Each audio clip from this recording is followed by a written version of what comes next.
freed her from that prison, and the letter he had received from the young woman and her passage along the road of Chaillot like an apparition were now explained. Then also, as Athos had predicted, it became possible to find Madame Bonacieux, and a convent was not impregnable. This idea completely restored clemency to his heart. He turned toward the wounded man, who had watched with intense anxiety all the various expressions of his countenance, and holding out his arm to him said, "Come, I will not abandon you thus. Lean upon me and let us return to the camp." "Yes," said the man, who could scarcely believe in such magnanimity. "But is it not to have me hanged?"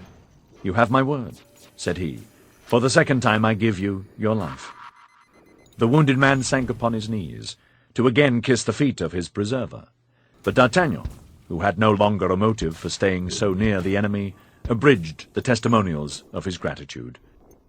The guardsman who had returned at the first discharge announced the death of his 4 companions. They were therefore much astonished and delighted in the regiment when they saw the young man come back safe and sound. D'Artagnan explained the sword wound of his companion by a sortie which he improvised. He described the death of the other soldier and the perils they had encountered. This recital was for him the occasion of veritable triumph. The whole army talked of this expedition for a day, and Monsieur paid him the compliments upon it. Besides this, as every great action bears its recompense with it, the brave exploit of D'Artagnan resulted in the restoration of the tranquillity he had lost. In fact, D'Artagnan believed that he might be tranquil, as one of his 2 enemies was killed, and the other devoted to his interests. The tranquillity proved one thing, that D'Artagnan did not yet know Milady. Chapter 42. The Anjou Wine. After the most disheartening news of the king's health, a report of his convalescence began to prevail in the camp, and as he was very anxious to be in person at the siege, it was said that as soon as he could mount a horse, he would set forward. Meantime, Monsieur, who knew that from one day to the other he might expect to be removed from his command by the Duc d'Angoulême, by Bassompierre, or by Schomberg, who were all eager for his post, did but little, lost his days in wavering, and did not dare to attempt any great enterprise to drive the English from the Isle of Ré, where they still besieged the citadel Saint-Martin and the fort of La Prée, as on their side the French were besieging La Rochelle. D'Artagnan, as we have said, had become more tranquil, as always happens after a past danger, particularly when the danger seems to have vanished. He only felt one uneasiness, and that was at not hearing any tidings from his friends. But one morning at the commencement of the month of November, everything was explained to him by this letter, dated from Villeroy. Monsieur D'Artagnan, Messieurs Athos, Porthos, and Aramis, after having had an entertainment at my house and enjoyed themselves very much, created such a disturbance that the provost of the castle, a rigid man, has ordered them to be confined for some days. But I accomplish the order they have given me by forwarding to you a dozen bottles of my Anjou wine, with which they were much pleased. They are desirous that you should drink to their health in their favourite wine. I have done this, and am, monsieur, with great respect, your very humble and obedient servant, Godot, purveyor of the Musketeers. "That's all well," cried D'Artagnan. "They think of me in their pleasures as I thought of them in my troubles. Well, I will certainly drink to their health with all my heart, but I will not drink alone." And D'Artagnan went among those guardsmen with whom he had formed greater intimacy than with the others, to invite them to enjoy with him this present of delicious Anjou wine which had been sent from Villeroy. One of the 2 guardsmen was engaged that evening, and another the next, so the meeting was fixed for the day after that. D'Artagnan, on his return, sent the 12 bottles of wine to the refreshment room of the guards, with strict orders that great care should be taken of it, and then on the day appointed, as the dinner was fixed for midday, D'Artagnan sent Planchet at 9 in the morning to assist in preparing everything for the entertainment. Planchet, very proud of being raised to the dignity of landlord, thought he would make all ready like an intelligent man, and with this view called in the assistance of the lackey of one of his master's guests, named Fourreau, and the false soldier who had tried to kill D'Artagnan, and who, belonging to no corps, had entered into the service of D'Artagnan, or rather of Planchet, after D'Artagnan had saved his life. The hour of the banquet being come, the two guards arrived, took their places, and the dishes were arranged on the table. Planchet waited, towel on arm. Fourreau uncorked the bottles, and Brisemont, which was the name of the convalescent, poured the wine, which was a little shaken by its journey, carefully into decanters. Of this wine, the first bottle being a little thick at the bottom, Brisemont poured the lees into a glass, and D'Artagnan desired him to drink it, for the poor devil had not yet recovered his strength. The guests, having eaten the soup, were about to lift the first glass of wine to their lips, when all at once the cannon sounded from Fort Louis and Fort Neuf. The guardsmen, imagining this to be caused by some unexpected attack, either of the besieged or the English, sprang to their swords. D'Artagnan, no less forward than they, did likewise, and all ran out, in order to repair to their posts. But scarcely were they out of the room before they were made aware of the cause of this noise. Cries of "Live the King! Live the Cardinal!" resounded on every side, and the drums were beaten in all directions. In short, the king, impatient, as has been said, had come by forced marches, and had that moment arrived with all his household and a reinforcement of 10,000 troops. His musketeers proceeded and followed him. D'Artagnan, placed in line with his company, saluted with an expressive gesture his three friends, whose eyes soon discovered him, and M. de Tréville, who detected him at once. The ceremony of reception over, the four friends were soon in one another's arms. "Pardieu!" cried D'Artagnan, "you could not have arrived in better time. The dinner cannot have had time to get cold, can it, gentlemen?" added the young man, turning to the two guards, whom he introduced to his friends. "Ah!" said Porthos, "it appears we are feasting." "I hope," said Aramis, "there are no women at your dinner. Is there any drinkable wine in your tavern?" asked Athos.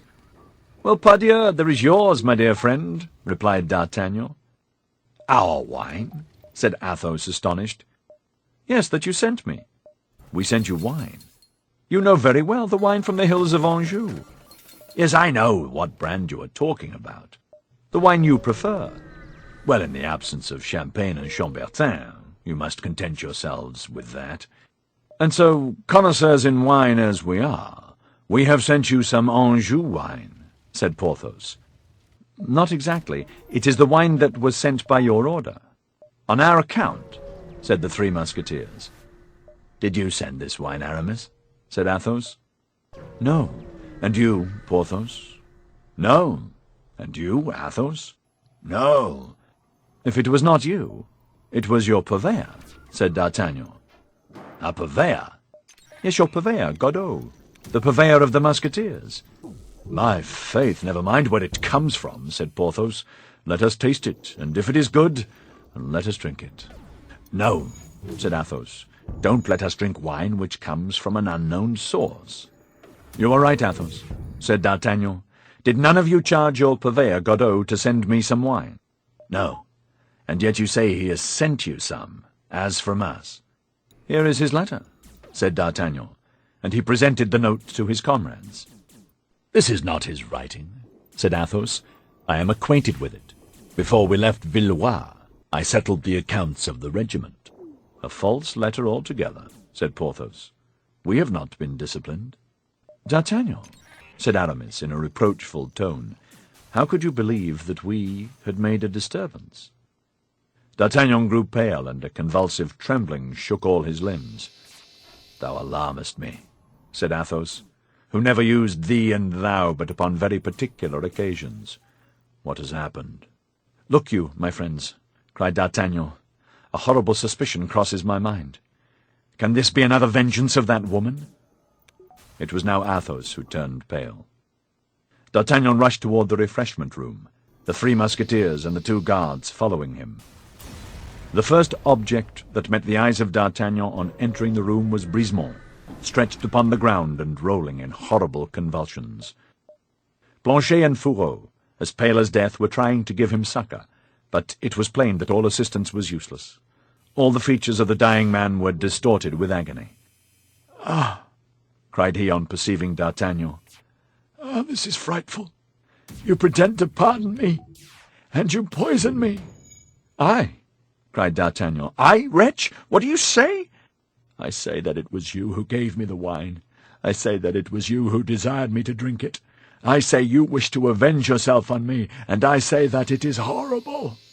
"Do not think so, Brisemont," said D'Artagnan. "Do not think so. I swear to you, I protest." "Oh, but God is above. God will punish you. My God, grant that he may one day suffer what I suffer." "Upon the gospel," said D'Artagnan, throwing himself down by the dying man, "I swear to you that the wine was poisoned, and that I was going to drink of it as you did." "I do not believe you," cried the soldier, and he expired amid horrible tortures. "Frightful, frightful," murmured Athos, while Porthos broke the bottles and Aramis gave orders, a little too late, that a confessor should be sent for. "Oh, my friends," said D'Artagnan, "you come once more to save my life. Not only mine, but that of these gentlemen. Gentlemen," continued he, addressing the guardsmen, "I request that you will be silent with regard to this adventure. Great personages may have had a hand in what you have seen, and if talked about, the evil would only recoil upon us." "Ah, monsieur," stammered Planchet, more dead than alive.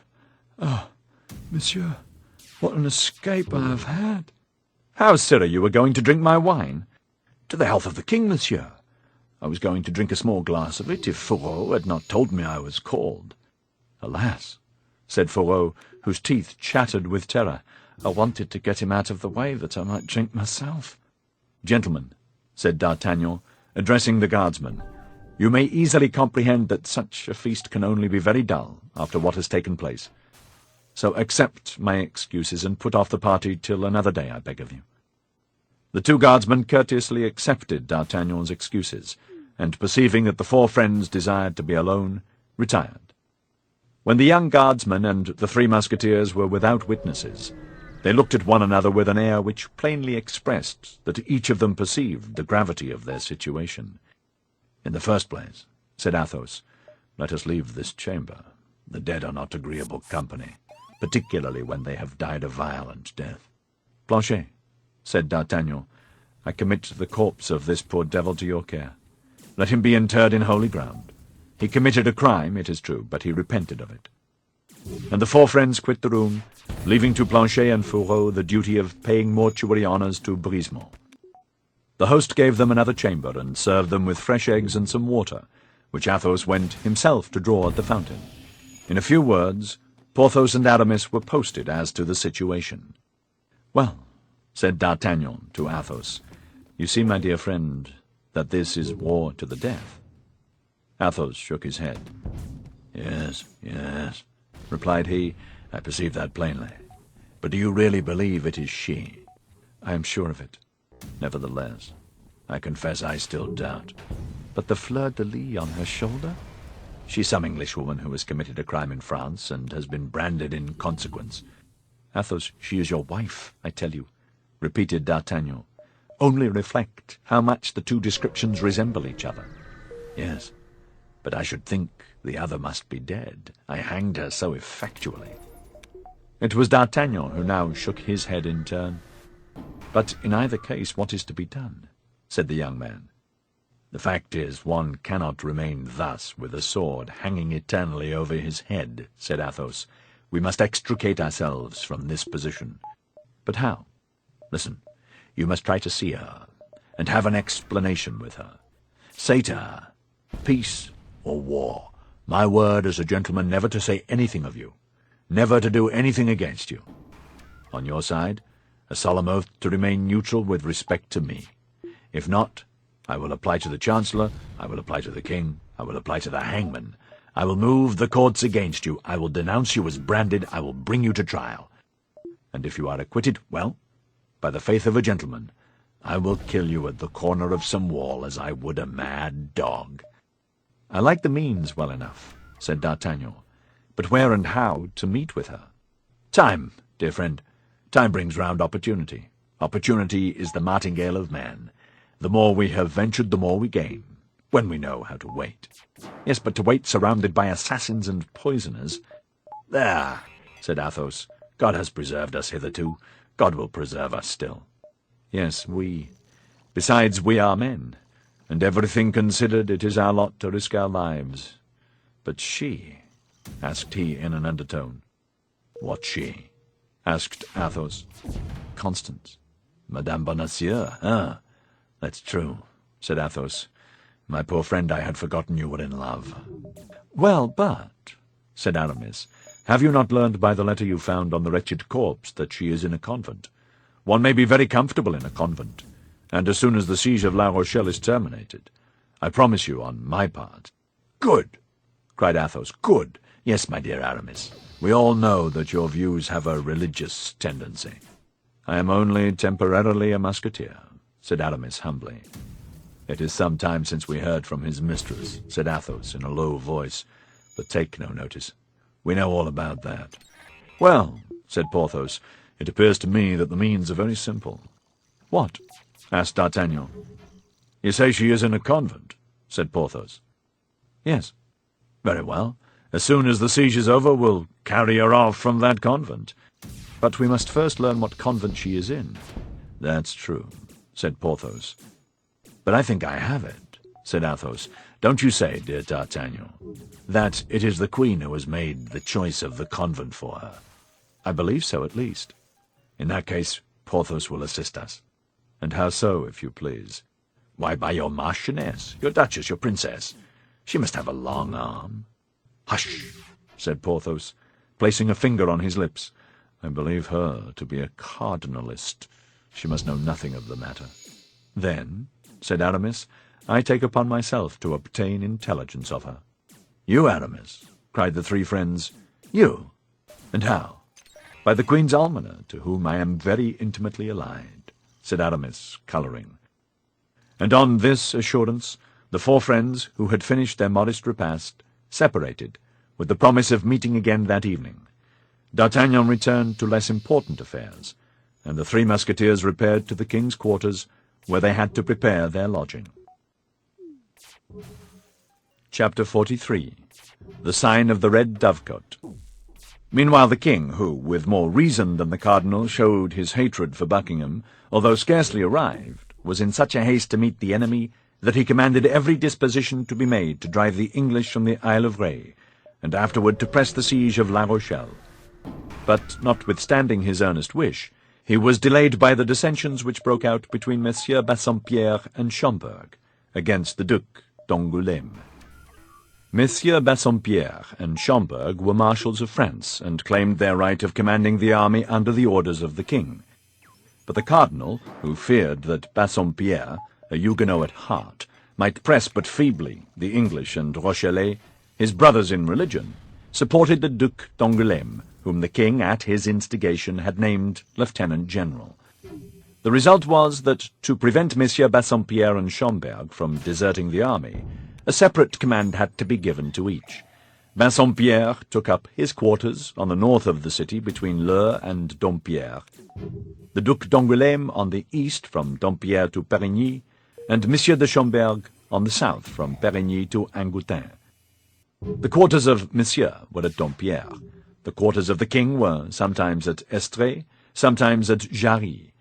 The cardinal's quarters were upon the downs, at the bridge of La Pierre, in a simple house without any entrenchment, so that Monsieur watched Bassompierre, the king, the Duc d'Angoulême, and the cardinal, Monsieur de Schomberg. As soon as this organization was established, they set about driving the English from the Isle. The juncture was favorable. The English, who require above everything good living in order to be good soldiers, only eating salt meat and bad biscuit, had many invalids in their camp. Still further, the sea, very rough at this period of the year all along the sea-coast, destroyed every day some little vessel. And the shore, from the point of l'Aiguillon to the trenches, was at every tide literally covered with the wrecks of pinnacles, roberges, and feluccas. The result was that even if the king's troops remained quietly in their camp, it was evident that some day or other Buckingham, who only continued in the Isle from obstinacy, would be obliged to raise the siege. But as Monsieur de Toirat gave information that everything was preparing in the enemy's camp for a fresh assault, the king judged that it would be best to put an end to the affair, and gave the necessary orders for a decisive action. As it is not our intention to give a journal of the siege, but on the contrary only to describe such of the events of it as are connected with the story we are relating, we will content ourselves with saying in 2 words that the expedition succeeded, to the great astonishment of the king and the great glory of the cardinal. The English, repulsed foot by foot, beaten in all encounters, and defeated in the passage of the Isle of Loire, were obliged to re-embark, leaving on the field of battle 2,000 men, among whom were 5 colonels, 3 lieutenant colonels, 250 captains, 20 gentlemen of rank, 4 pieces of cannon, and 60 flags, which were taken to Paris by Claude de Saint-Simon, and suspended with great pomp in the arches of Notre-Dame. Te Deums were chanted in camp, and afterward throughout France. The cardinal was left free to carry on the siege, without having, at least at the present, anything to fear on the part of the English. But it must be acknowledged the response was but momentary. An envoy of the Duke of Buckingham named Montague was taken, and proof was obtained of a league between the German Empire, Spain, England, and Lorraine. The league was directed against France. Still further, in Buckingham's lodging, which he had been forced to abandon more precipitately than he expected, papers were found which confirmed this alliance, and which, as the cardinal asserts in his memoirs, strongly compromised Madame de Chevreuse, and consequently the Queen. It was upon the cardinal that all the responsibility fell, for one is not a despotic minister without responsibility. All, therefore, of the vast resources of his genius were at work night and day, engaged in listening to the least report heard in any of the great kingdoms of Europe. The cardinal was acquainted with the activity, and more particularly the hatred of Buckingham. If the league which threatened France triumphed, all his influence would be lost. Spanish policy and Austrian policy would have their representatives in the cabinet of the Louvre, where they had as yet but partisans, and he, Richelieu, the French minister, the national minister, would be ruined. The king, even while obeying him like a child, hated him as a child hates his master, and would abandon him to the personal vengeance of Monsieur and the Queen. He would then be lost, and France, perhaps, with him. All this must be prepared against. Courtiers, becoming every instant more numerous, succeeded one another day and night in the little house of the bridge of La Pierre, in which the cardinal had established his residence. There were monks who wore the frock with such an ill grace that it was easy to perceive they belonged to the church militant.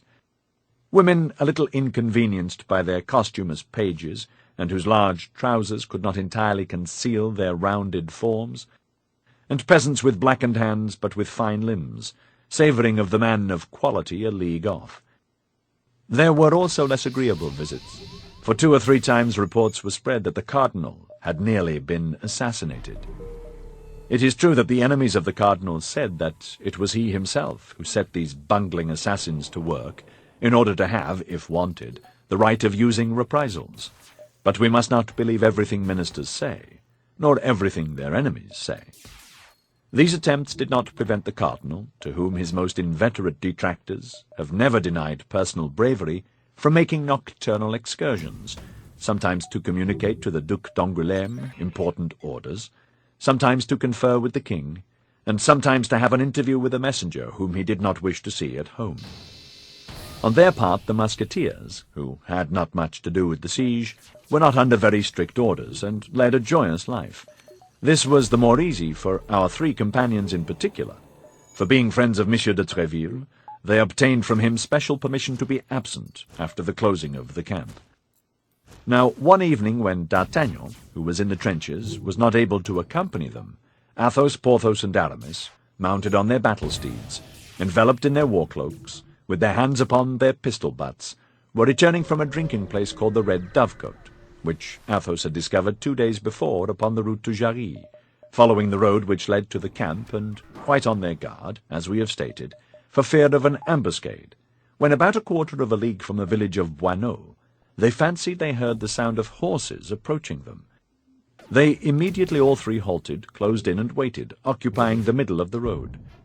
In an instant, and as the moon broke from behind a cloud, they saw at a turning of the road 2 horsemen who, on perceiving them, stopped in their turn, appearing to deliberate whether they should continue their route or go back. The hesitation created some suspicion in the 3 friends, and Athos, advancing a few paces in front of the others, cried in a firm voice, "Who goes there?" "Who goes there yourselves?" replied one of the horsemen. "That is not an answer," replied Athos. "Who goes there? Answer or we charge." "Beware of what you are about, gentlemen," said a clear voice which seemed accustomed to command. "It is some superior officer making his night rounds," said Athos. "What do you wish, gentlemen?" "Who are you?" said the same voice in the same commanding tone. "Answer in your turn, or you may repent of your disobedience." "King's Musketeers," said Athos, more and more convinced that he who interrogated them had the right to do so. "What company?" "Company of Tréville." "Advance and give an account of what you are doing here at this hour." The 3 companions advanced rather humbly, for all were now convinced that they had to do with someone more powerful than themselves, leaving Athos the post of speaker. One of the 2 riders, who had spoken second, was 10 paces in front of his companion. Athos made a sign to Porthos and Aramis also to remain in the rear, and advanced alone. "Your pardon, my officer," said Athos, "but we were ignorant with whom we had to do, and you may see that we were good guard." "Your name?" said the officer, who covered a part of his face with his cloak. "But yourself, monsieur," said Athos, who began to be annoyed by this inquisition. "Give me, I beg you, the proof that you have the right to question me." "Your name?" repeated the cavalier a second time, letting his cloak fall and leaving his face uncovered. "Monsieur the Cardinal," cried the stupefied Musketeer. "Your name?" cried his Eminence for the 3rd time. "Athos," said the Musketeer. The Cardinal made a sign to his attendant, who drew near. "These 3 Musketeers shall follow us," said he in an undertone. "I am not willing it should be known I have left the camp, and if they follow us we shall be certain they will tell nobody." "We are gentlemen, monseigneur," said Athos. "Require our parole, and give yourself no uneasiness. Thank God we can keep a secret." The Cardinal fixed his piercing eyes on this courageous speaker. "You have a quick ear, Monsieur Athos," said the Cardinal, "but now listen to this. It is not from mistrust that I request you to follow me, but for my security. Your companions are no doubt Messieurs Porthos and Aramis." "Yes, your Eminence," said Athos, while the 2 Musketeers who had remained behind advanced hat in hand. "I know you, gentlemen," said the Cardinal. "I know you. I know you are not quite my friends, and I am sorry you are not so. But I know you are brave and loyal gentlemen, and that confidence may be placed in you. Monsieur Athos, do me then the honour to accompany me, you and your 2 friends, and then I shall have an escort to excite envy in his Majesty, if we should meet him." The 3 Musketeers bowed to the necks of their horses. "Well, upon my honour," said Athos, "your Eminence is right in taking us with you. We have seen several ill-looking faces on the road, and we have even had a quarrel at the Red Dovecote with 4 of those faces." "A quarrel, and what for, gentlemen?" said the Cardinal. "You know I don't like quarrellers." "And that is the reason why I have the honour to inform your Eminence of what has happened, for you might learn it from others, and upon a false account believe us to be in fault." "What have been the results of your quarrel?" said the Cardinal, knitting his brow. "My friend Aramis here has received a slight sword wound in the arm, but not enough to prevent him, as your Eminence may see, from mounting to the assault tomorrow, if your Eminence orders an escalade." "But you are not the men to allow sword wounds to be inflicted upon you thus," said the Cardinal. "Come, be frank, gentlemen, you have settled accounts with somebody. Confess. You know I have the right of giving absolution." "Aye, monseigneur," said Athos. "I did not even draw my sword, but I took him who offended me round the body and threw him out of the window. It appears that in falling," continued Athos, with some hesitation, "he broke his thigh." "Aha!" said the Cardinal. "And you, Monsieur Porthos?" "I, monseigneur, knowing that duelling is prohibited, I seized a bench and gave one of those brigands such a blow that I believe his shoulder is broken." "Very well," said the Cardinal. "And you, Monsieur Aramis?" "Monseigneur, Being of a very mild disposition, and being likewise, of which Monseigneur perhaps is not aware, about to enter into orders, I endeavoured to appease my comrades, when one of these wretches gave me a wound with a sword, treacherously, across my left arm. Then I admit my patience failed me. I drew my sword in my turn, and, as he came back to the charge, I felt that in throwing himself upon me, he let it pass through his body. I only know for a certainty that he fell, and it seemed to me that he was borne away with his two companions. "The devil, gentlemen," said the cardinal. "3 men placed hors de combat in a cabaret squabble. You don't do your work by halves. And pray what was this quarrel about?"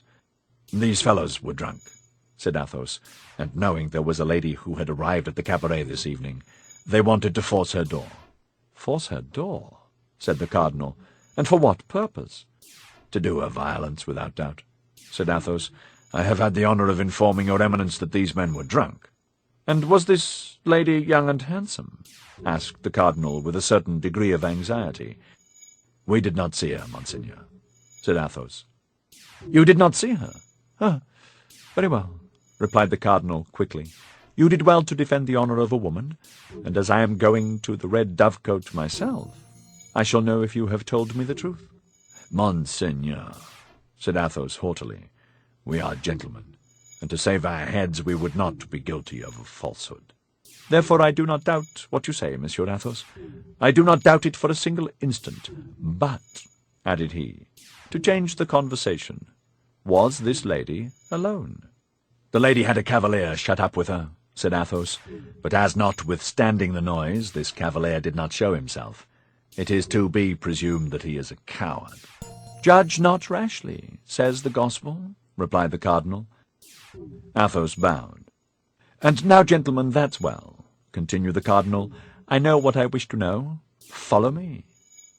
The 3 Musketeers passed behind his Eminence, who again enveloped his face in his cloak, and put his horse in motion, keeping from 8 to 10 paces in advance of his 4 companions. They soon arrived at the silent, solitary inn. No doubt the host knew what illustrious visitor was expected, and had consequently sent intruders out of the way. 10 paces from the door the cardinal made a sign to his esquire and the 3 Musketeers to halt. A saddled horse was fastened to the window shutter. The cardinal knocked 3 times, and in a peculiar manner.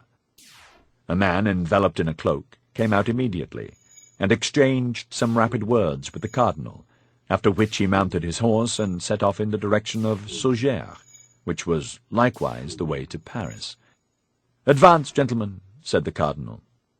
"You have told me the truth, my gentlemen," said he, addressing the Musketeers, "and it will not be my fault if our encounter this evening be not advantageous to you. In the meantime, follow me." The cardinal alighted. The 3 Musketeers did likewise. The cardinal threw the bridle of his horse to his esquire. The 3 Musketeers fastened the horses to the shutters. The host stood at the door. For him the cardinal was only an officer coming to visit a lady. "Have you any chamber on the ground floor where these gentlemen can wait near a good fire?" said the cardinal. The host opened the door of a large room, in which an old stove had just been replaced by a large and excellent chimney. "I have this," said he. "That will do," replied the cardinal. "Enter, gentlemen, and be kind enough to wait for me. I shall not be more than half an hour." And while the 3 Musketeers entered the ground-floor room, the cardinal, without asking further information, ascended the staircase like a man who has no need of having his road pointed out to him. Chapter 44. The Utility of Stovepipes. It was evident that, without suspecting it, and actuated solely by their chivalrous and adventurous character, our 3 friends had just rendered a service to someone the cardinal honoured with his special protection. Now who was that someone? That was the question the 3 Musketeers put to one another. Then, seeing that none of their replies could throw any light on the subject, Porthos called the host and asked for dice. Porthos and Aramis placed themselves at the table and began to play. Athos walked about in a contemplative mood. While thinking and walking, Athos passed and repassed before the pipe of the stove, broken in halves, the other extremity passing into the chamber above, and every time he passed and repassed he heard a murmur of words, which at length fixed his attention. Athos went close to it, and distinguished some words that appeared to merit so great an interest that he made a sign to his friends to be silent, remaining himself bent with his ear directed to the opening of the lower orifice. "Listen, milady," said the cardinal. "The affair is important. Sit down and let us talk it over." "Milady," murmured Athos. "I listen to your eminence with greatest attention," replied a female voice which made the Musketeers start. "A small vessel with an English crew, whose captain is on my side, awaits you at the mouth of Charente, at the fort of the Point. He will set sail tomorrow morning. I must go thither tonight, instantly. That is to say, when you have received my instructions. 2 men, whom you will find at the door on going out, will serve you as escort. You will allow me to leave first. Then, after half an hour, you can go away in your turn." "Yes, monseigneur. Now let us return to the mission with which you wish to charge me, and as I desire to continue to merit the confidence of your eminence, deign to unfold it to me in terms clear and precise, that I may not commit an error." There was an instant of profound silence between the 2 interlocutors. It was evident that the cardinal was weighing beforehand the terms in which he was about to speak, and that Milady was collecting all her intellectual faculties to comprehend the things he was about to say, and to engrave them in her memory when they should be spoken. Athos took advantage of this moment to tell his 2 companions to fasten the door inside, and to make them a sign to come and listen with him. The 2 Musketeers, who loved their ease, brought a chair for each of themselves and one for Athos. All 3 then sat down with their heads together and their ears on the alert. "You will go to London," continued the cardinal. "Arrived in London, you will seek Buckingham. I must beg your eminence to observe," said Milady, "that since the affair of the diamond studs, about which the Duke always suspected me, his Grace distrusts me." "Well, this time," said the cardinal, "it is not necessary to steal his confidence, but to present yourself frankly and loyally as a negotiator." "Frankly and loyally," repeated Milady, with an unspeakable expression of duplicity. "Yes, frankly and loyally," replied the cardinal in the same tone. "All this negotiation must be carried on openly. I will follow your eminence's instructions to the letter. I only wait till you give them. You will go to Buckingham in my behalf, and you will tell him I am acquainted with all the preparations he has made, but that they give me no uneasiness, since at the first step he takes I will ruin the Queen. Will he believe that your eminence is in a position to accomplish the threat thus made?" "Yes, for I have the proofs." "I must be able to present these proofs to his appreciation." "Without doubt. And you will tell him I will publish the report of the Bois Robert and the Marquis de Beautru upon the interview which the Duke had at the residence of Madame the Constable with the Queen on the evening Madame the Constable gave a masquerade. You will tell him, in order that he may not doubt, that he came there in the costume of the Great Mogul which the Chevalier de Guise was to have worn, and that he purchased this exchange for the sum of 3,000 pistoles." "Well, monseigneur?" "All the details of his coming into and going out of the palace, on the night when he introduced himself in the character of an Italian fortune-teller. You will tell him that he may not doubt the correctness of my information, that he had under his cloak a large white robe dotted with black tears, death's heads, and crossbones, for in case of a surprise he was to pass for the phantom of the White Lady who, as all the world knows, appears at the Louvre every time any great event is impending." "Is that all, monseigneur?" "Tell him also that I am acquainted with all the details of the adventure at Amiens, that I will have a little romance made of it, wittily turned, with a plan of the garden and portraits of the principal actors in that nocturnal romance." "I will tell him that." "Tell him further that I hold Montague in my power, that Montague is in the Bastille, that no letters were found upon him, it is true, but that torture may make him tell much of what he knows, and even what he does not know." "Exactly." "Then add that his Grace has, in the precipitation with which he quits the Isle of Ré, forgotten and left behind him in his lodgings a certain letter from Madame de Chevreuse, which singularly compromises the Queen, inasmuch as it proves not only that Her Majesty can love the enemies of the King, but that she can conspire with the enemies of France. You recollect perfectly all I have told you, do you not? Your Eminence will judge. The ball of Madame the Constable, the night at the Louvre, the evening at Amiens, the arrest of Montague, the letter of Madame de Chevreuse. "That's it," said the Cardinal. "That's it. You have an excellent memory, milady. But," resumed she, to whom the Cardinal addressed this flattering compliment, "if, in spite of all these reasons, the Duke does not give way and continues to menace France?" "The Duke is in love to madness, or rather to folly," replied Richelieu with great bitterness. "Like the ancient paladins, he has only undertaken this war to obtain a look from his lady-love. If he becomes certain that this war will cost the honour and perhaps the liberty of the lady of his thoughts, as he says, I will answer for it he will look twice." "And yet," said Milady, with a persistence that proved she wished to see clearly to the end of the mission with which she was about to be charged, "if he persists—" "If he persists," said the Cardinal, "that is not probable. It's possible," said Milady. "If he persists—" His Eminence made a pause and resumed. "If he persists, well, then I shall hope for one of those events which change the destinies of states. If your Eminence would quote to me some one of these events in history," said Milady, "perhaps I should partake of your confidence as to the future." "Well, here, for example," said Richelieu, "when in 1610, for a cause similar to that which moves the Duke, King Henry IV, of glorious memory, was about, at the same time, to invade Flanders and Italy in order to attack Austria on both sides. Well, did there not happen an event which saved Austria? Why should not the King of France have the same chance as the Emperor? Your Eminence means, I presume, the knife stab in the Rue de la Ferronnerie." "Precisely," said the Cardinal. "Does not your Eminence fear that the punishment inflicted upon Ravaillac may deter anyone who might entertain the idea of imitating him? There will be in all times and in all countries, particularly if religious divisions exist in those countries, fanatics who ask nothing better than to become martyrs. And observe, it just occurs to me that the Puritans are furious against Buckingham, and their preachers designate him as the Antichrist." "Well?" said Milady.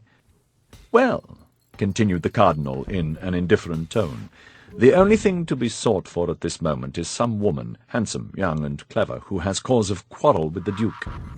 The Duke has had many affairs of gallantry, and if he has fostered his amours by promises of eternal constancy, he must likewise have sown the seeds of hatred by his eternal infidelities."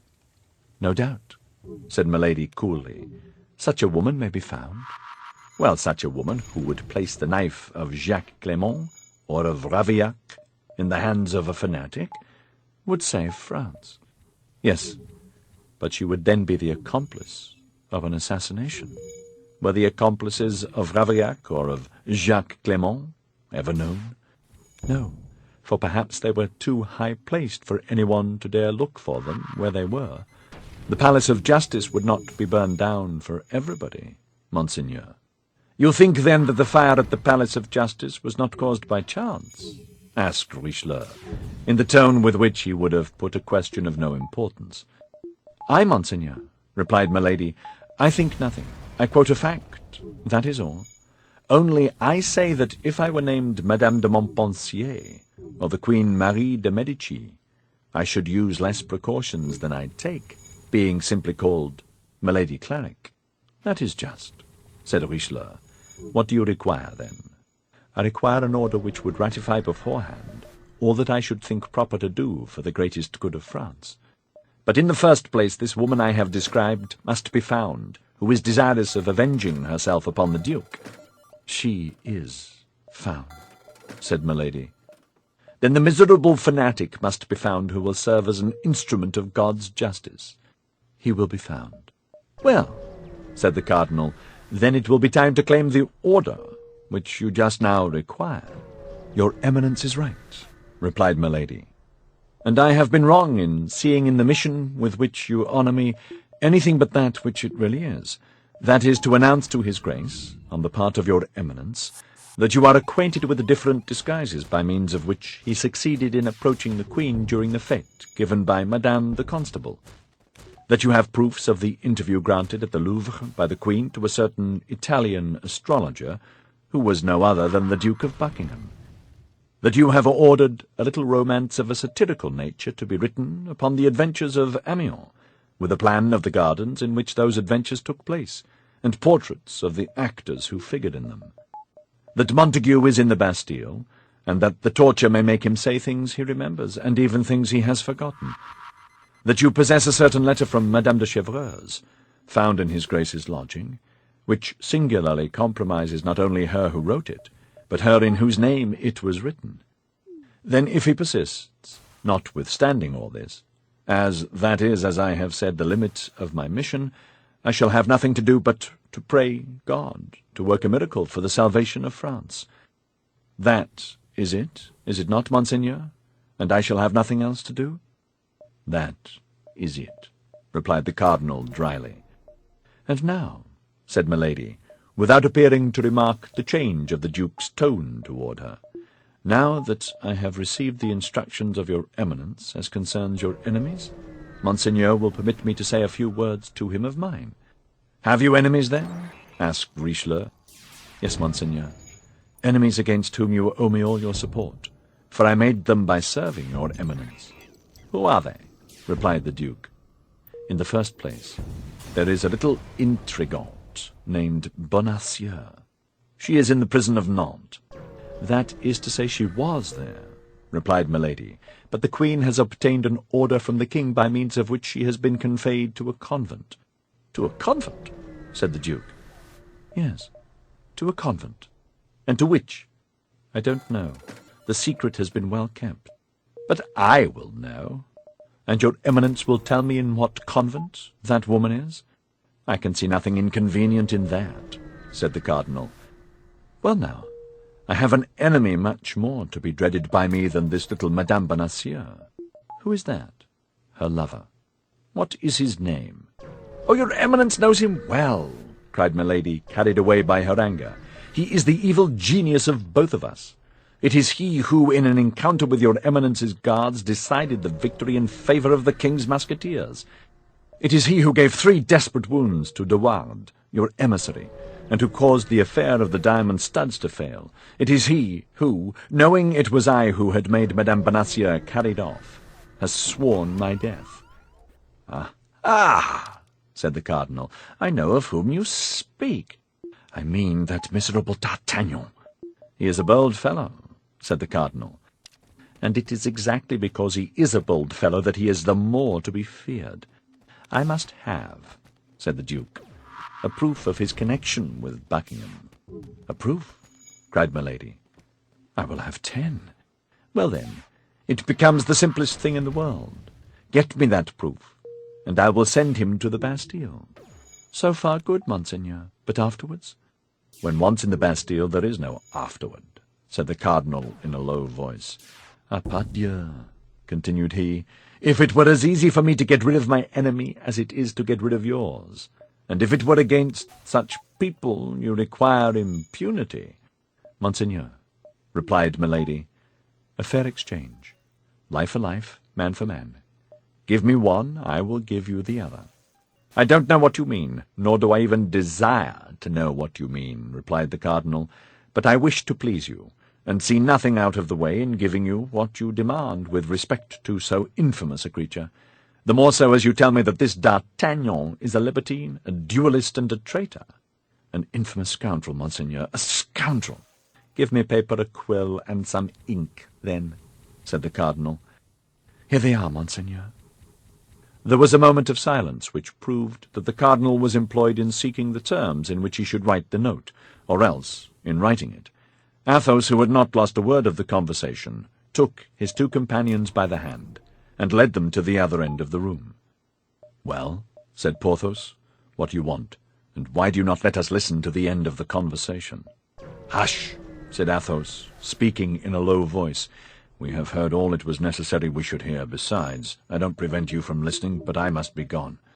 You must be gone, said Porthos, And if the cardinal asks for you, what answer can we make? You will not wait till he asks you. You will speak first, and tell him that I am gone on the lookout, because certain expressions of our host have given me reason to think the road is not safe. I will say 2 words about it to the cardinal's esquire likewise. The rest concerns myself. Don't be uneasy about that. Be prudent, Athos, said Aramis. Be easy on that head, replied Athos. You know I am cool enough. Porthos and Aramis resumed their places by the stovepipe. As to Athos, he went out without any mystery, took his horse, which was tied with those of his friends to the fastenings of the shutters, in 4 words convinced the attendant of the necessity of a vanguard for their return, carefully examined the priming of his pistols, drew his sword, and took, like a forlorn hope, the road to the camp. Chapter 45. A conjugal scene. As Athos had foreseen, it was not long before the cardinal came down. He opened the door of the room in which the Musketeers were, and found Porthos playing an earnest game of dice with Aramis. He cast a rapid glance around the room, and perceived that one of his men was missing. "What has become of Monseigneur Athos?" asked he. "Monseigneur," replied Porthos, "he has gone as a scout, on account of some words of our host which made him believe the road was not safe. And you? What have you done, Monsieur Porthos?" "I have won 5 pistoles of Aramis." "Well, now will you return with me?" "We are at your Eminence's orders." "To horse then, gentlemen, for it is getting late." The attendant was at the door, holding the cardinal's horse by the bridle. At a short distance a group of 2 men and 3 horses appeared in the shade. These were the 2 men who were to conduct Milady to the fort of the Pointe, and superintended her embarkation. The attendant confirmed to the cardinal what the 2 musketeers had already said with respect to Athos. The cardinal made an approving gesture, and retraced his route with the same precautions he had used in coming. Let us leave him to follow the road to the camp, protected by his esquire and the 2 musketeers, and return to Athos. For 100 paces he maintained the speed at which he started, but when out of sight, he turned his horse to the right, made a circuit, and came back within 20 paces of a high hedge to watch the passage of the little troop. Having recognized the laced hats of his companions and the golden fringe of the cardinal's cloak, he waited till the horsemen had turned the angle of the road, and having lost sight of them, he returned at a gallop to the inn, which was opened to him without hesitation. The host recognized him. "My officer," said Athos, "has forgotten to give a piece of very important information to the lady, and has sent me back to repair his forgetfulness." "Go up," said the host. "She is still in her chamber." Athos availed himself of the permission, ascended the stairs with his lightest step, gained the landing, and through the open door perceived Milady putting on her hat. He entered the chamber and closed the door behind him. At the noise he made in pushing the bolt, Milady turned round. Athos was standing before the door, enveloped in his cloak, with his hat pulled down over his eyes. On seeing this figure, mute and immovable as a statue, Milady was frightened. "Who are you? And what do you want?" cried she. "Huh," murmured Athos, "it is certainly she." And letting fall his cloak and raising his hat, he advanced toward Milady. "Do you know me, madame?" said he. Milady made 1 step forward, and then drew back as if she had seen a serpent. "So far, well," said Athos. "I perceive you know me." "The Comte de la Fère," murmured Milady, becoming exceedingly pale, and drawing back till the wall prevented her from going any farther. "Yes, Milady," replied Athos, "the Comte de la Fère, in person, who comes expressly from the other world to have the pleasure of paying you a visit. Sit down, madame, and let us talk, as the cardinal said." Milady, under the influence of inexpressible terror, sat down without uttering a word. "You certainly are a demon sent upon the earth," said Athos. "Your power is great, I know, but you also know that with the help of God men have often conquered the most terrible demons. You have once before thrown yourself in my path. I thought I had crushed you, madame, but either I was deceived or hell has resuscitated you." Milady, at these words, which recalled frightful remembrances, hung down her head with a suppressed groan. Yes, hell has resuscitated you, continued Athos. Hell has made you rich. Hell has given you another name. Hell has almost made you another face. But it has neither effaced the stains from your soul nor the brand from your body. Milady arose as if moved by a powerful spring, and her eyes flashed lightning. Athos remained sitting. You believed me to be dead, did you not? As I believed you to be. And the name of Athos as well concealed the Comte de la Fère, as the name Milady Clarick concealed Anne de Bray. Was it not so you were called when your honoured brother married us? Our position is truly a strange one, continued Athos, laughing. We have only lived up to the present time because we believed each other dead, and because a remembrance is less oppressive than a living creature, though a remembrance is sometimes devouring. But, said Milady in a hollow, faint voice, what brings you back to me? And what do you want with me? I wish to tell you that, though remaining invisible to your eyes, I have not lost sight of you. You know what I have done? I can relate to you day by day your actions from your entrance to the service of the cardinal to this evening. A smile of incredulity passed over the pale lips of Milady. Listen, it was you who cut off the 2 diamond studs from the shoulder of the Duke of Buckingham. It was you had the Madame Bonacieux carried off. It was you who, in love with De Wardes, and thinking to pass the night with him, opened the door to Monsieur d'Artagnan. It was you who, believing that De Wardes had deceived you, wished to have him killed by his rival. It was you who, when this rival had discovered your infamous secret, wished to have him killed in his turn by 2 assassins whom you sent in pursuit of him. It was you who, finding the balls had missed their mark, sent poisoned wine with a forged letter to make your victim believe that the wine came from his friends. In short, it was you who have but now, in this chamber, seated in this chair I now fill, made an engagement with Cardinal Richelieu to cause the Duke of Buckingham to be assassinated in exchange for the promise he has made you to allow you to assassinate D'Artagnan. Milady was livid. You must be Satan, cried she. Perhaps, said Athos, but at all events listen well to this. Assassinate the Duke of Buckingham, or cause him to be assassinated. I care very little about that. I don't know him. Besides, he is an Englishman. But do not touch with the tip of your finger a single hair of D'Artagnan, who is a faithful friend whom I love and defend, or I swear to you by the head of my father, the crime which you shall have endeavoured to commit, or shall have committed, shall be the last. Monsieur d'Artagnan has cruelly insulted me, said Milady in a hollow tone. Monsieur d'Artagnan shall die. Indeed. Is it possible to insult you, madame? Said Athos, laughing. He has insulted you, and he shall die. He shall die, replied Milady. She first, and he afterward. Athos was seized with a kind of vertigo. The sight of this creature, who had nothing of the woman about her, recalled awful remembrances. He thought how one day, in a less dangerous situation than the one in which he was now placed, he had already endeavoured to sacrifice her to his honour. His desire for blood returned, burning his brain and pervading his frame like a raging fever. He arose in his turn, reached his hand to his belt, drew forth a pistol and cocked it.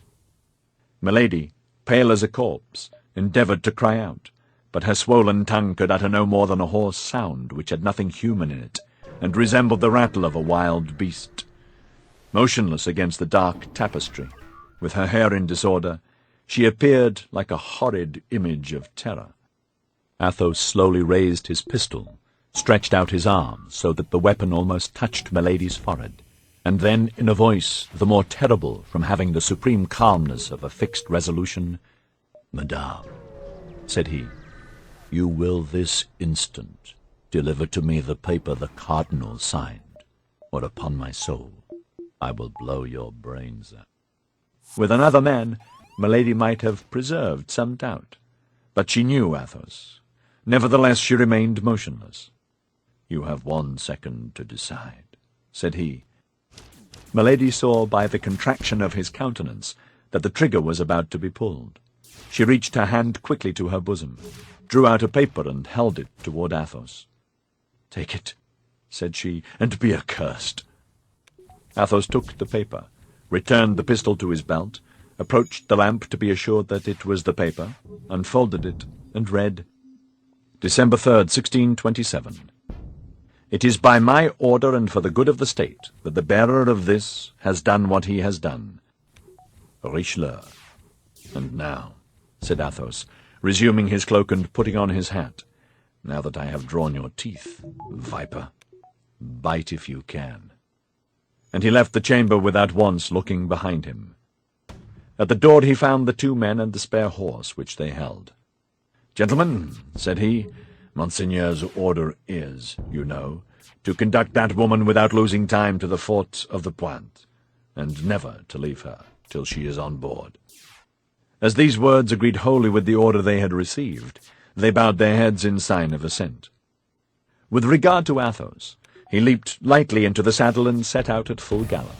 Only instead of following the road, he went across the fields, urging his horse to the utmost, and stopping occasionally to listen.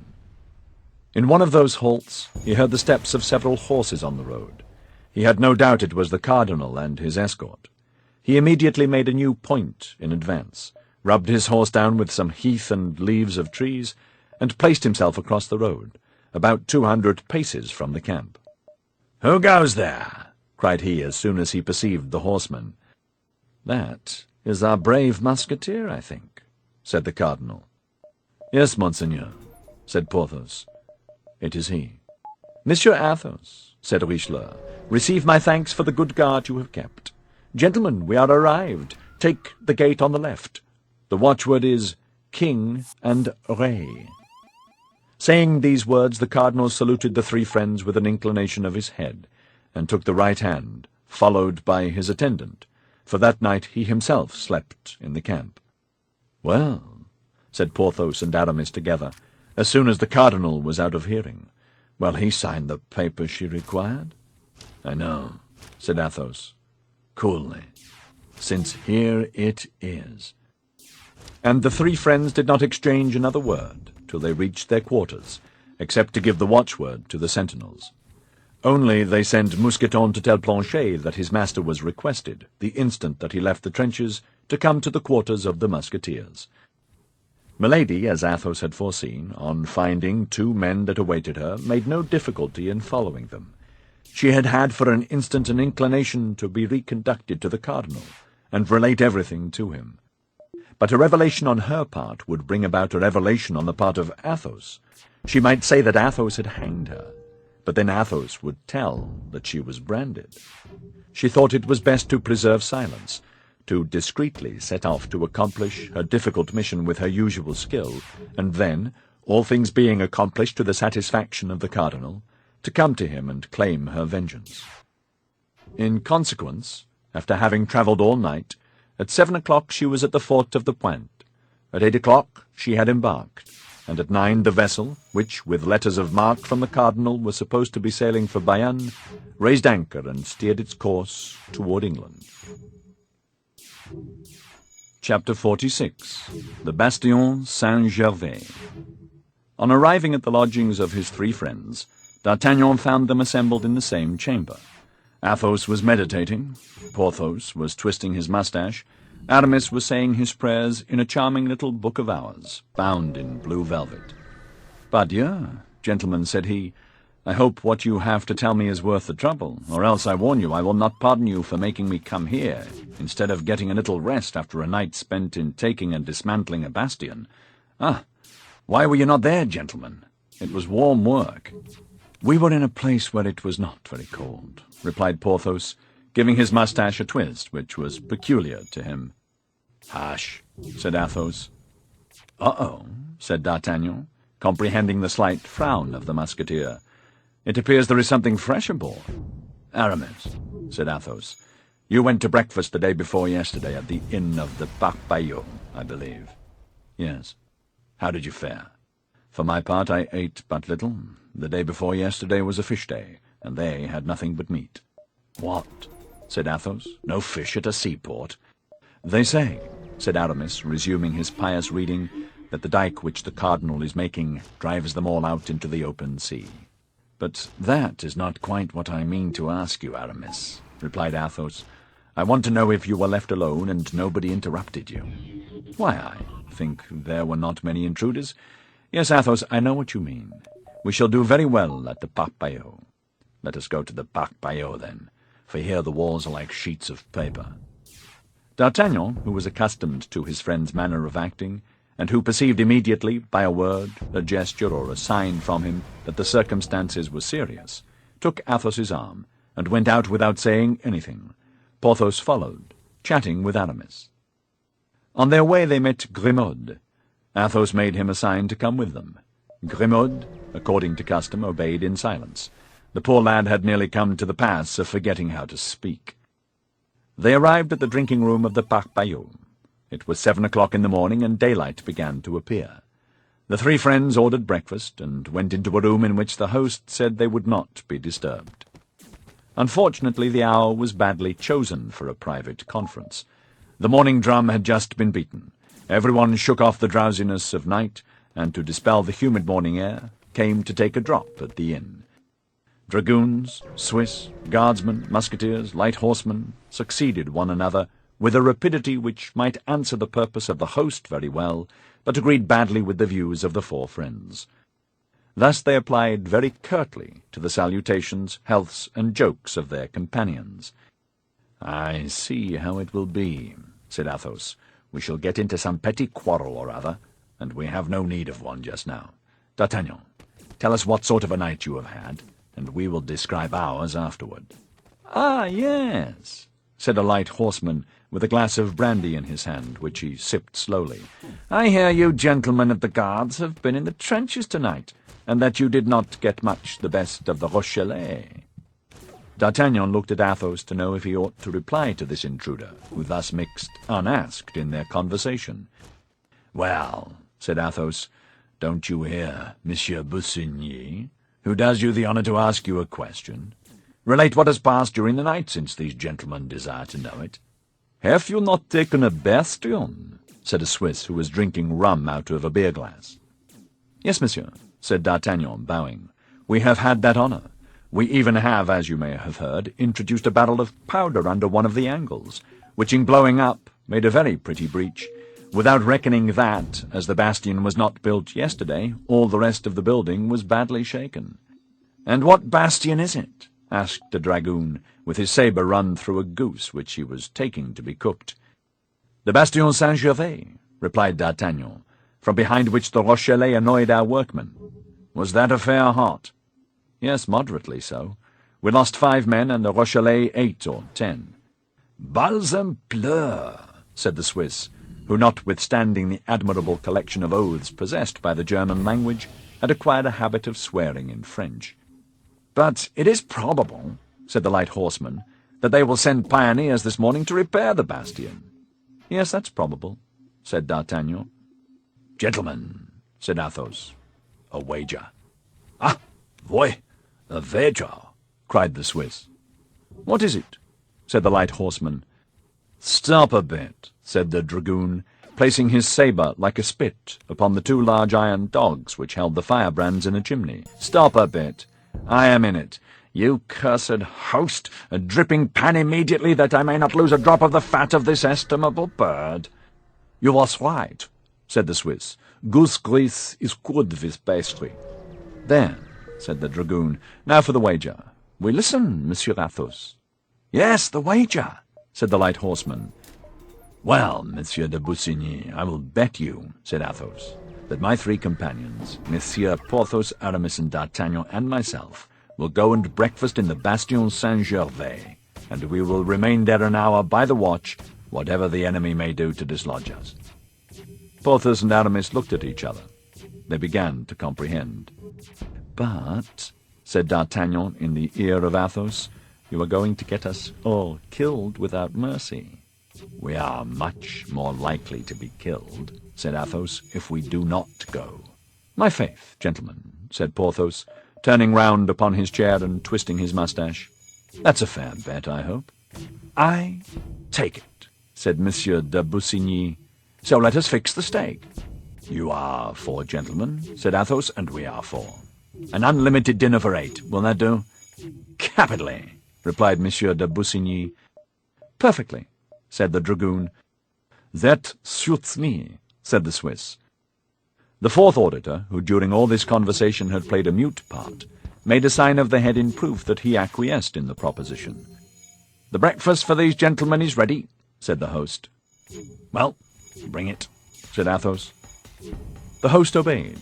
Athos called Grimaud, pointed to a large basket which lay in a corner, and made a sign to him to wrap the viands up in the napkins. Grimaud understood that it was to be a breakfast on the grass, took the basket, packed up the viands, added the bottles, and then took the basket on his arm. "But where are you going to eat my breakfast?" asked the host. "What matter if you have paid for it?" said Athos, and he threw 2 pistoles majestically on the table. "Shall I give you the change, my officer?" said the host. "No, only add 2 bottles of champagne, and the difference will be for the napkins." The host had not quite so good a bargain as he at first hoped for, but he made amends by slipping in 2 bottles of Anjou wine instead of 2 bottles of champagne. "Monsieur de Busigny," said Athos, "will you be so kind as to set your watch with mine, or permit me to regulate mine by yours?" "Which you please, monsieur," said the light horseman, drawing from his fob a very handsome watch, studded with diamonds. "7:30. 35 minutes after 7, said Athos, "by which you perceive I am 5 minutes faster than you." And bowing to all the astonished persons present, the young men took the road to the Bastion Saint-Gervais, followed by Grimaud, who carried the basket, ignorant of where he was going, but in the passive obedience which Athos had taught him not even thinking of asking. As long as they were within the circle of the camp, the 4 friends did not exchange one word. Besides, they were followed by the curious, who, hearing of the wager, were anxious to know how they would come out of it. But when once they passed the line of circumvallation and found themselves in the open plain, D'Artagnan, who was completely ignorant of what was going forward, thought it was time to demand an explanation. "And now, my dear Athos," said he, "do me the kindness to tell me where we are going." "Why, you see plainly enough we are going to the Bastion." "But what are we going to do there?" "You know well that we go to breakfast there." "But why did we not breakfast at the Parpaillot?" "Because we have very important matters to communicate to one another, and it was impossible to talk 5 minutes in that inn without being annoyed by all those importunate fellows who keep coming in, saluting you, and addressing you. Here, at least," said Athos, pointing to the Bastion, "they will not come and disturb us." "It appears to me," said D'Artagnan, with that prudence which allied itself in him so naturally with excessive bravery, "that we could have found some retired place on the downs or the seashore, where we should have been seen all 4 conferring together, so that at the end of a quarter of an hour the cardinal would have been informed by his spies that we were holding a council." "Yes," said Aramis, "Athos is right. Animad vertuntur in desertis." "A desert would not have been amiss," said Porthos, "but it behooved us to find it. There is no desert where a bird cannot pass over one's head, where a fish cannot leap out of the water, where a rabbit cannot come out of its burrow, and I believe that bird, fish, and rabbit each becomes a spy of the cardinal. Better, then, pursue our enterprise, from which, besides, we cannot retreat without shame. We have made a wager which could not have been foreseen, and of which I defy anyone to divine the true cause. We are going, in order to win it, to remain an hour in the Bastion. Either we shall be attacked or not. If we are not, we shall have all the time to talk, and nobody will hear us. For I guarantee the walls of the Bastion have no ears. If we are, we will talk of our affairs just the same. Moreover, in defending ourselves, we shall cover ourselves with glory. You see that everything is to our advantage." "Yes," said D'Artagnan, "but we shall indubitably attract a ball." "Well, my dear," replied Athos, "you know well that the balls most to be dreaded are not from the enemy. But for such an expedition we surely ought to have brought our muskets." "You are stupid, friend Porthos. Why should we load ourselves with a useless burden?" "I don't find a good musket, 12 cartridges, and a powder flask very useless in the face of an enemy." "Well," replied Athos, "have you not heard what D'Artagnan said?" "What did he say?" demanded Porthos. "D'Artagnan said that in the attack of last night 8 or 10 Frenchmen were killed, and as many Rochellais." "What then?" "The bodies were not plundered, were they? It appears the conquerors had something else to do." Well, we shall find their muskets, their cartridges, and their flasks, and instead of 4 musketoons and 12 balls, we shall have 15 guns and 100 charges to fire.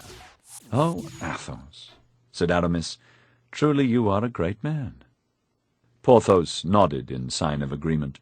D'Artagnan alone did not seem convinced. Grimaud no doubt shared the misgivings of the young man, foreseeing that they continued to advance toward the bastion, something he had till then doubted. He pulled his master by the skirt of his coat. "Where are we going?" asked he by a gesture. Athos pointed to the bastion. "But," said Grimaud in the same silent dialect, "we shall leave our skins there."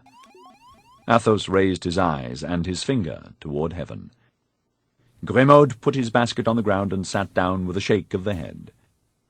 Athos took a pistol from his belt, looked to see if it was properly primed, cocked it, and placed the muzzle close to Grimaud's ear.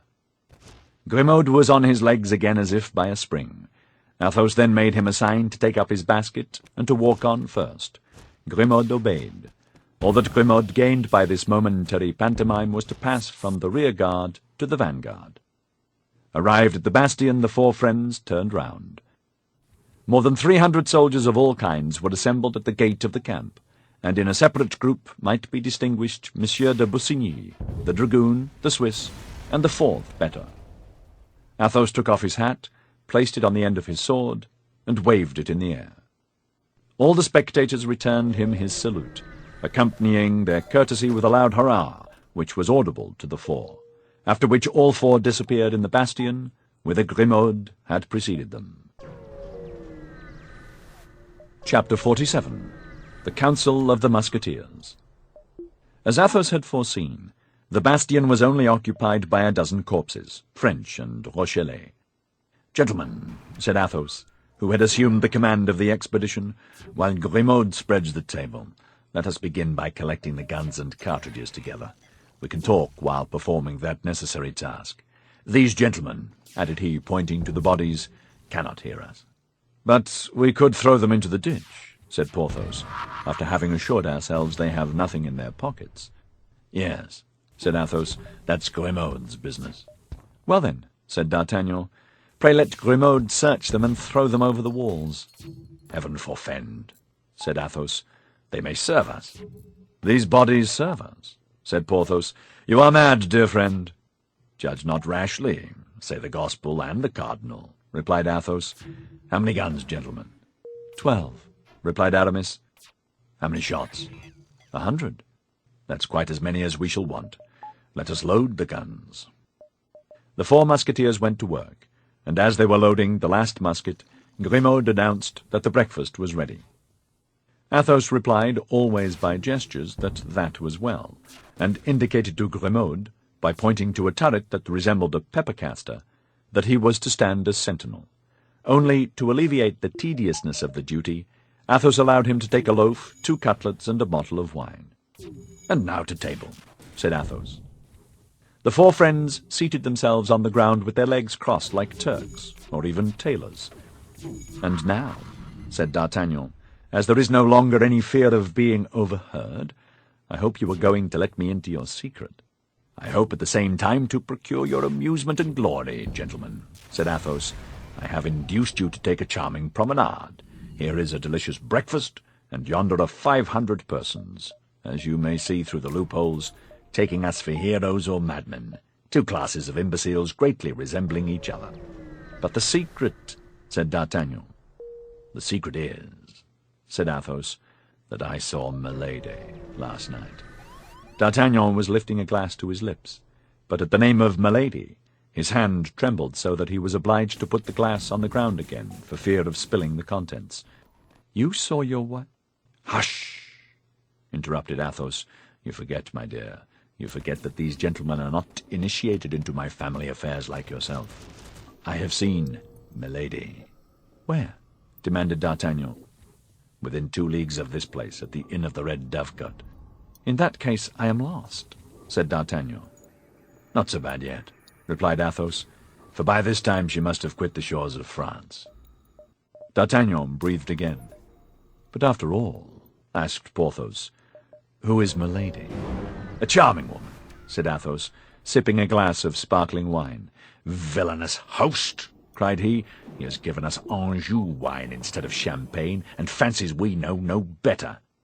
Yes, continued he, a charming woman, who entertained kind views toward our friend D'Artagnan, who, on his part, has given her some offence for which she tried to revenge herself a month ago, by having him killed by 2 musket shots, a week ago by trying to poison him, and yesterday by demanding his head of the cardinal.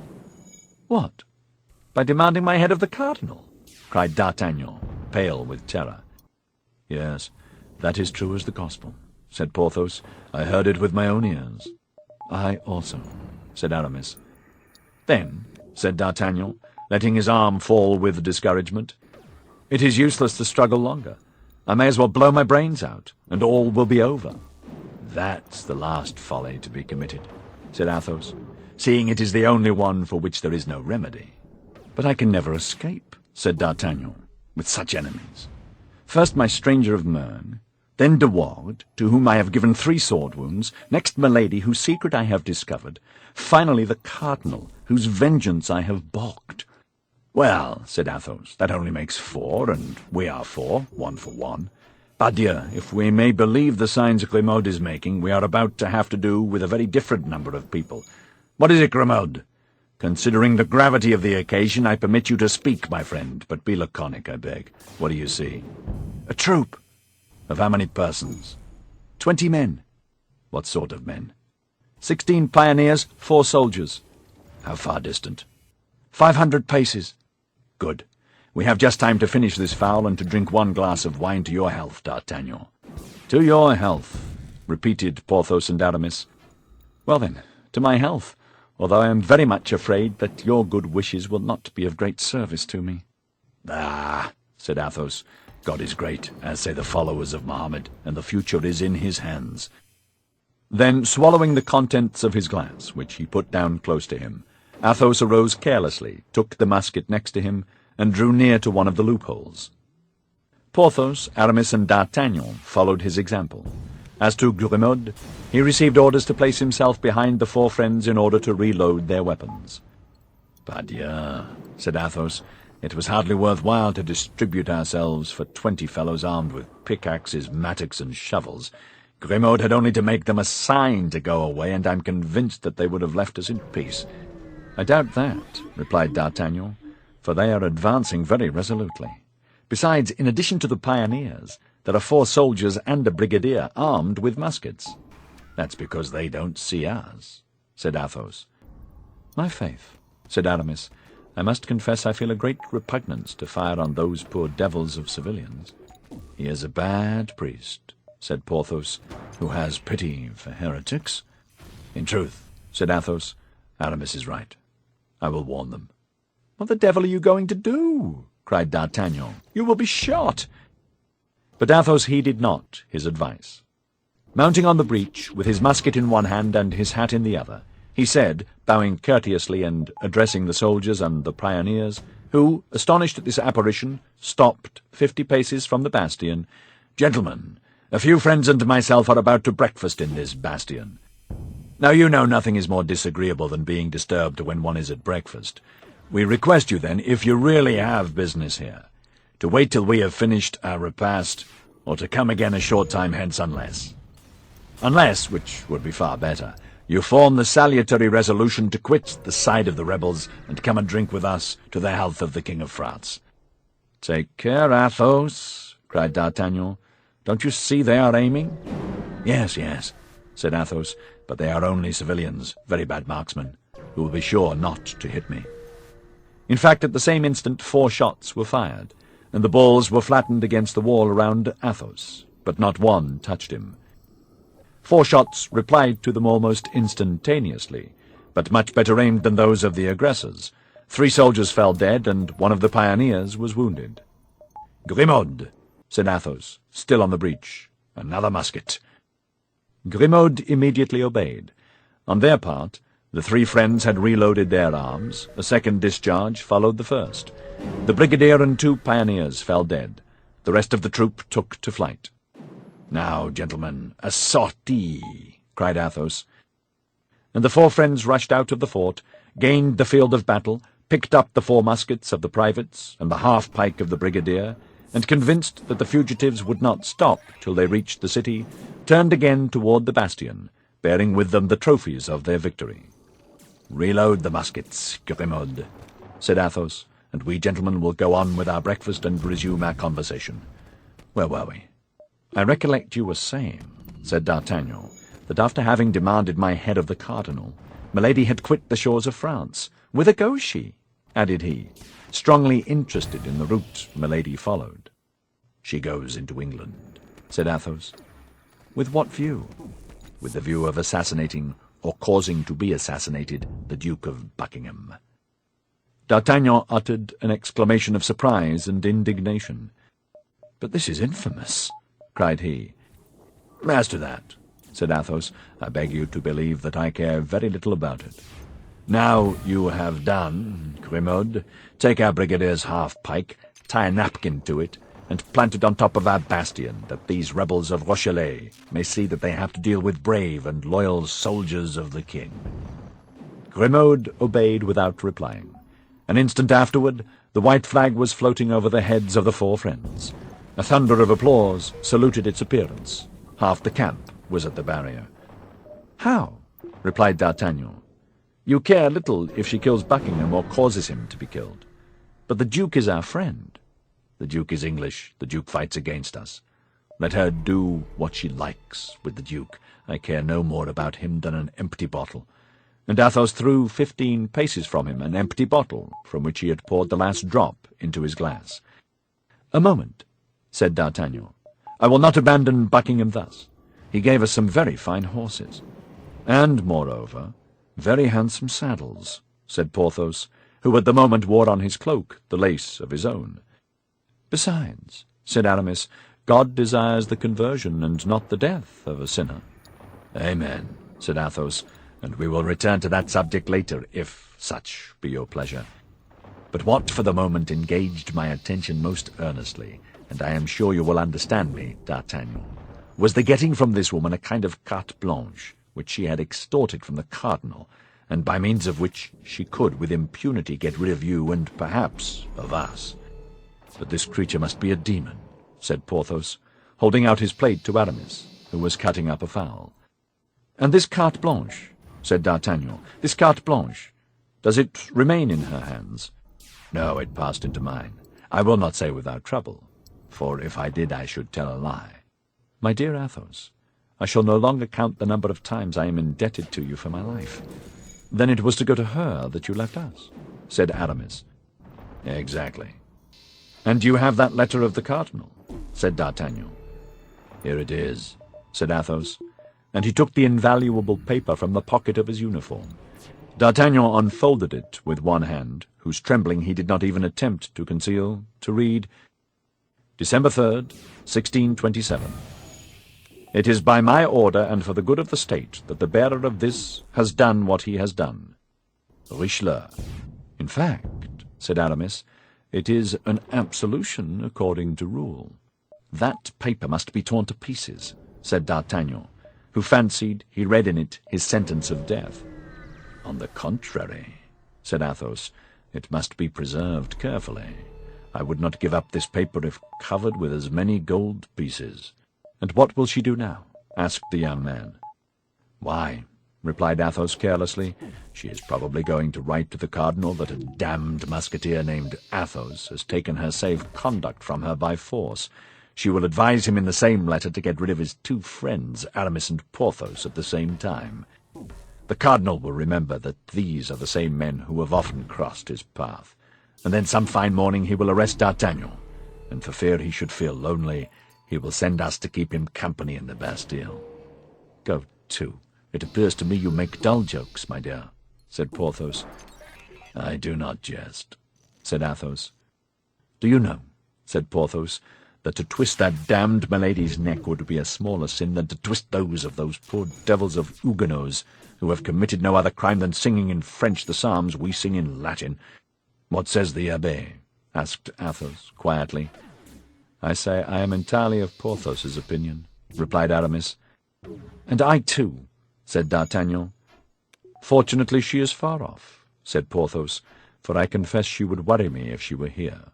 "She worries me in England as well as in France," said Athos. "She worries me everywhere," said D'Artagnan. "But when you held her in your power, why did you not drown her, strangle her, hang her?" said Porthos. "It is only the dead who do not return." "You think so, Porthos?" replied the Musketeer, with a sad smile which D'Artagnan alone understood. "I have an idea," said D'Artagnan. "What is it?" said the Musketeers. "To arms!" cried Grimaud. The young men sprang up and seized their muskets.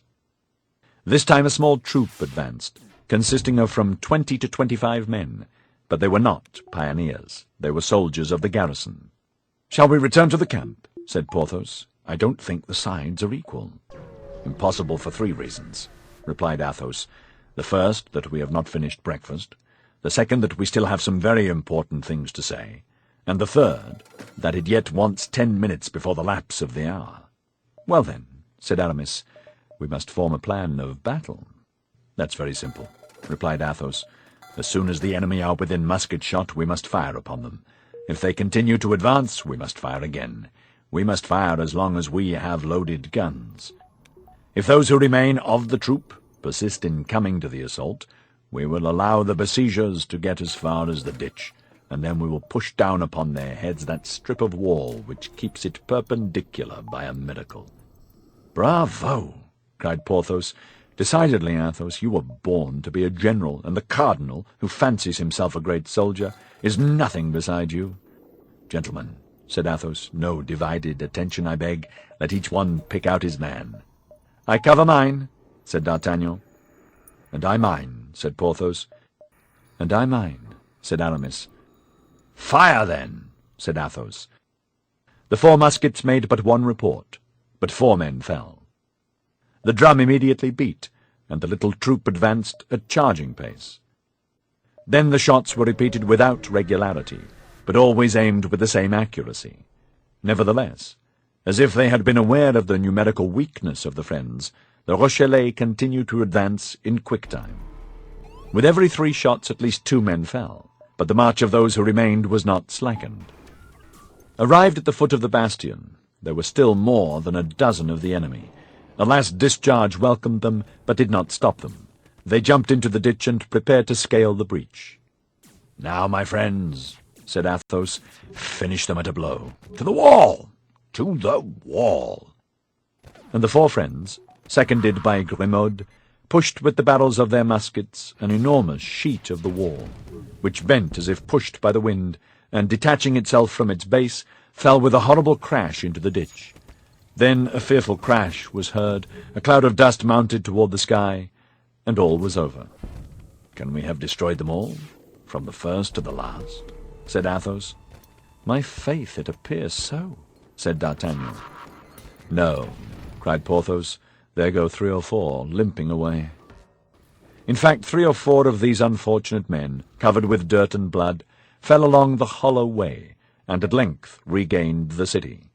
These were all who were left of the little troop. Athos looked at his watch.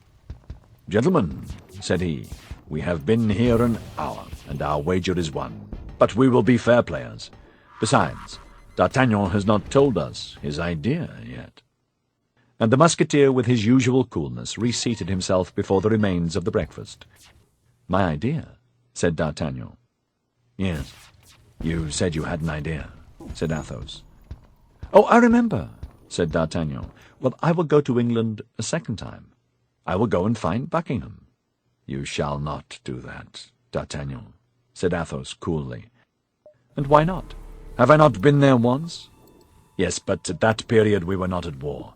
At that period Buckingham was an ally and not an enemy. What you would now do amounts to treason." D'Artagnan perceived the force of this reasoning and was silent. "But," said Porthos, "I think I have an idea in my turn." "Silence for Monsieur Porthos's idea," said Aramis. "I will ask leave of absence of Monsieur de Tréville on some pretext or other which you must invent. I am not very clever at pretexts. Milady does not know me. I will get access to her without her suspecting me. and when I catch my beauty, I will strangle her." "Well," replied Athos, "I am not far from approving the idea of Monsieur Porthos." "For shame," said Aramis. "Kill a woman? No, listen to me. I have the true idea." "Let us see your idea, Aramis," said Athos, who felt much deference for the young Musketeer. "We must inform the Queen." "Ah, my faith, yes," said Porthos and D'Artagnan at the same time. "We are coming nearer to it now." "Inform the Queen?" said Athos. "And how? Have we relations with the court? Could we send anyone to Paris without its being known in the camp? From here to Paris is 140 leagues. Before our letter was at Angers, we should be in a dungeon." "As to remitting a letter with safety to Her Majesty," said Aramis, colouring, "I will take that upon myself. I know a clever person at Tours." Aramis stopped on seeing Athos smile. "Well, do you not adopt this means, Athos?" said D'Artagnan. "I do not reject it altogether," said Athos, "but I wish to remind Aramis that he cannot quit the camp, and that nobody but one of ourselves is trustworthy. That 2 hours after the messenger has set out, all the Capuchins, all the police, all the black caps of the cardinal will know your letter by heart, and you and your clever person will be arrested." "Without reckoning," objected Porthos, "that the Queen would save Monsieur de Buckingham, but would take no heed of us." "Gentlemen," said D'Artagnan, "what Porthos says is full of sense."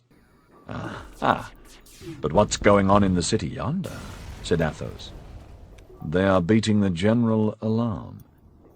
The four friends listened, and the sound of the drum plainly reached them.